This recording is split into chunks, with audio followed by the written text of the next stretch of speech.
Hey, hey, hey!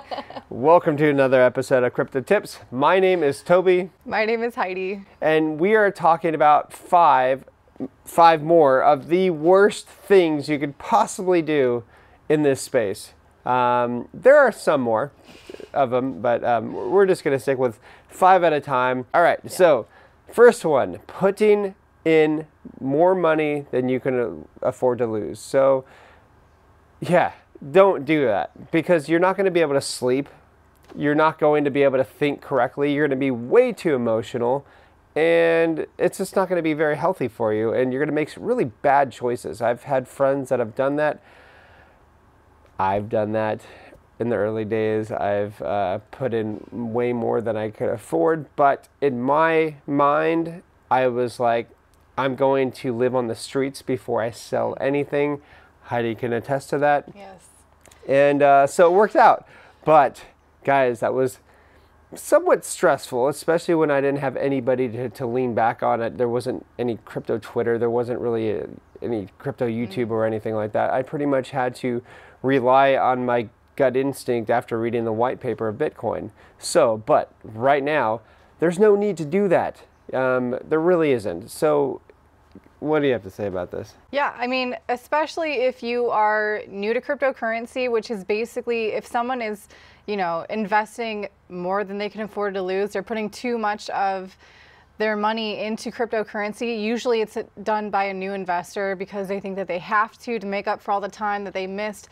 If they only invested 5 years ago, 2 years ago, 1 year ago, whatever, that in itself, being a new investor, is very stressful because, number one, it's unfamiliar territory. You don't know what to expect. You're not super familiar with the fundamentals of why cryptocurrencies exist. Number two, you don't know who to listen to. You don't know who is a reputable voice in this space. And so you're probably most likely going to be first exposed to those who are really good at marketing.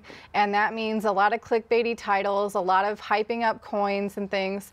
And those people make a lot of money. They get a lot of views by having really emotional type videos. And so match that with the information you're getting with the amount of money you have invested.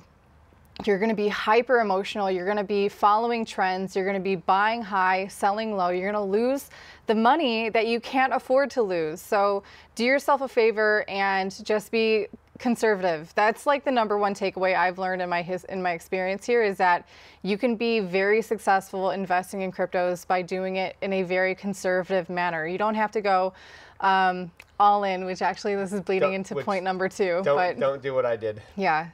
Let's go into number 2 then. So number 2, don't go all in on one coin. A lot of people went in all into Dogecoin. Yeah.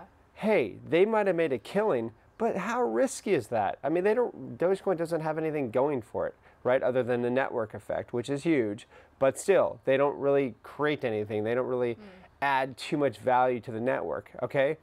And secondly, like for instance, there's people that are getting into all these crazy low cap coins that they're like, oh, it's going to do really well, and then they get screwed, Exactly. And I mean, like, there's so many instances where people like get the rug pulled from underneath them because they're like, okay, I'm going to go all in because this is like an amazing coin and it's a pump and dump. So one instance is BitConnect, and BitConnect was like a crazy Ponzi scheme. It was obvious that it was a Ponzi scheme right from the beginning. Yeah. Like, it was going to fail. It was just a matter of time. And there were really horror stories from people putting all their money into one coin, BitConnect.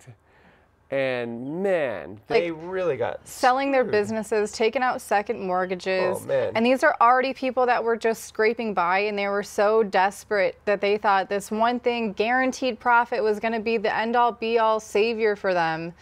And they were suckered in. And there's YouTube channels who are promoting BitConnect unashamedly, and now the SEC is suing them, basically. So be careful who you take financial advice from.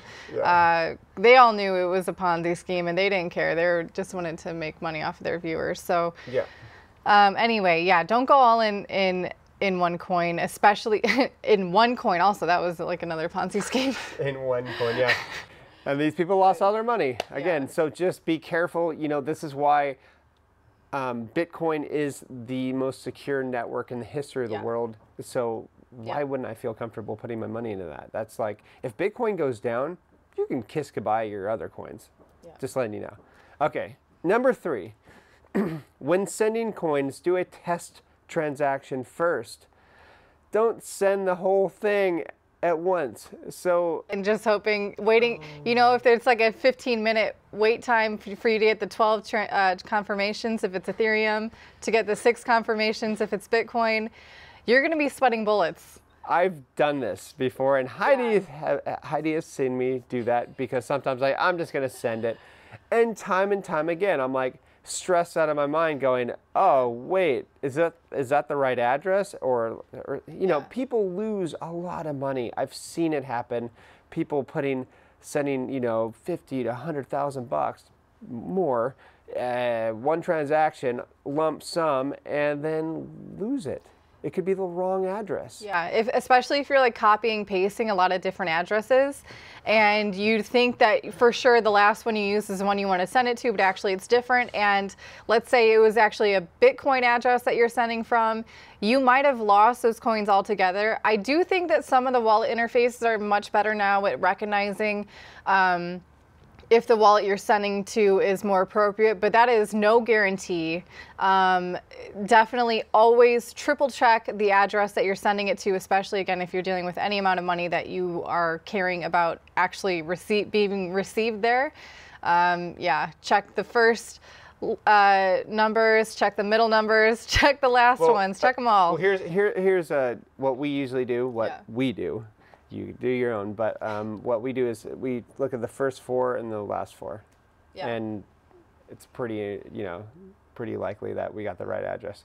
But you know, with that said, say for instance you had an address saved on your copy paste, and that address was for like an Ethereum drop or whatever, for an ICO or whatever, IDO or whatever you want, and so then you're like, okay, I'm going to send that to my address, blah, blah, blah. What if the address that you had copied the second time didn't copy it correctly and had the first one? So you just gave so much money to this random address that's going to be really happy that they have your coins, you know, and you're probably not going to get that back. You might.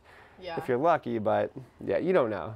Sometimes you can, if it's an exchange, sometimes they can cancel the transaction if you catch it fast enough. Sometimes if you are dealing with an ICO or maybe an airdrop situation, you can reach out to the dev team if it's a small enough project. Maybe they can help you out, but there's no guarantees with that whatsoever. So just do yourself a favor, be meticulous, be careful, and as always, be freaking conservative. Do a little bit first, and then if it goes through, do the same exact thing and follow it up with the rest of the money you want to send. Sure. Okay, number 4, adding to a losing trade, all right? So this is different than dollar cost averaging. So dollar cost averaging, for instance, if I put in, you know, $100 into Bitcoin at $50,000 and it dropped now down to $37,000 and I'm adding to that trade, that's fine. It's dollar cost averaging. You know where Bitcoin is going to be headed in the future. It's not a mystery or whatever. But I'm talking about like risky coins, like things that have just come out. I'm not going to name coins because these devs will hate me. But you know, there are coins out there that you do not want to do that with. There are a certain amount of coins that you probably, it's safe enough to go ahead and add to a losing trade. But you know, this is for longer term trades. This isn't for short term, all right? So for instance, I'm not going to be selling any of my Bitcoin that I bought at 50,000, 30,000, 20,000, 10, blah, blah, blah, blah. We have like a lifetime kind of a perspective on Bitcoin. But exactly, especially if you're talking about during a bull run, there's some of these coins that just, you know, happen to be launched at the right time with the right trending topic, you know, like category, and they'll pop and then they'll fizzle out. And then let's say you bought when it dipped and you're like, okay, It dips a little bit more. Not every coin is one of those you want to buy the dip, basically, because some of them, that's it. That's actually the end of it, at least until maybe it'll still be relevant in the next bull run. But take a look at some of the altcoins that were really popular in 2017, 2018, and see how many are still in existence today. You would be surprised how many aren't here anymore. Yeah, I can think of about 10 off the top of my head. So yeah, gosh, that reminds me of I want to do another one of these videos, because I've just thought about stuff that I really screwed up on the last bull run, because we're always learning through each bull run and bear run. We're always learning about what we should be doing and all the mistakes that we've made. And I think there's a lot of knowledge to be thrown out there. So I'm going to consider doing another one on this, because I have some good ideas, but I'm not going to tell you it right now. You have to stay tuned. But okay, so number 5, never leave large amounts on centralized exchanges. Please, guys, like, just, you know, it's really dangerous. You need to, you know, for us, we put the majority of our coins onto a hardware wallet, and it is very protected. I mean, it's why we obviously use Ledger. All of our tutorials are using Ledger, because that's what we have, that's what we use, so that's what we're going to talk about. And it supports a ton of coins, and it's pretty user-friendly, so that's why we use it, obviously. But also, yeah, this whole concept of keeping it on an exchange because it's convenient. I mean, that's another video idea, is like, you know, best practices with if you have to use a centralized exchange. But basically, if your coins are on a centralized exchange, if it's a particular coin, because they don't have a lot of wallet options for you to store it otherwise, that's a red flag. First of all, like, they should be developing a way for you to store that coin in a very secure manner. If they don't care that much about that, that says a lot about the developers and kind of the overall outlook of that coin. But I mean, so many people, they don't even know what, because as always during a bull run, there's new people coming in, and they don't even know what a wallet is. They think that the exchange is their wallet. They think that, you know, it's totally safe there. If an exchange has an insurance fund, they cover their own butts if it's their own fault. But if you click on a scammy link, or if you use a super easy password that you use for everything, and let's say your email was leaked onto the dark web because of a data breach or something like this, then you could definitely be at risk of your account being hacked. So yeah, don't leave large amounts just because you're lazy, basically. So with that said, check out our link below if you want to buy a Ledger. It helps out our channel. And I do a great, or not to toot my own horn, but I do a very in-depth tutorial on how to set up and initialize your Ledger device and everything you should be paying attention to. Oh, okay, thanks. Yeah, for everybody. And then, hey guys, that's it for right now. If you like this video, subscribe and like. And also, if you want to join our Patreon group, patreon.com/crypto tips. And if you want our trade alerts, you know, for our pep talks on what's happening in the market, just things that people should read, I think are really important. Yes, go ahead and sign up. It's great. Yeah, there's a lot of other content available for you as well to dive into. So anyways, stay disobedient. Don't follow the sheep. Follow this channel instead. And stay happy and healthy as always. Yes. Bye, guys. Bye-bye.